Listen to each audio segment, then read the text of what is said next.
I mean, to be honest, probably not a lot. We're not seeing many offerings in the market, and we'd obviously like to see a lot more.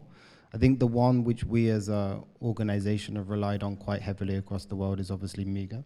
And that's kind of been the flagship product in that space for a long, long time, and one where there probably hasn't been that much innovation, I would say.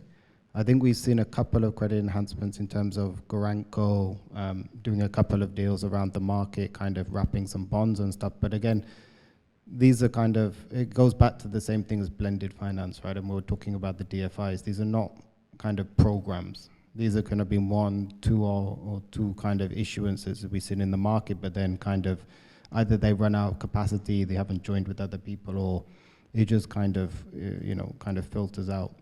I think I very much agree with the comments that were made here around the banks have done a pretty good job in terms of actually providing finance to a lot of these projects in the market. But I think one space in particular, there's a lot of room for a lot more innovation is on the C&I solar side, where I think a lot of the traditional banks have struggled to come and provide financing.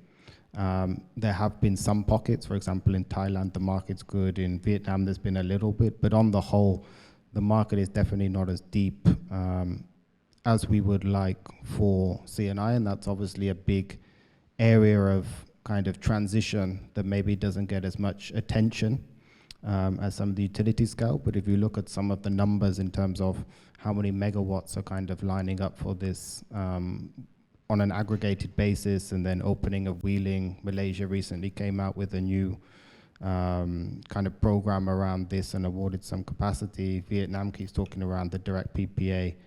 This is one area where I think credit enhancement could play a very big role in terms of getting a lot of things done.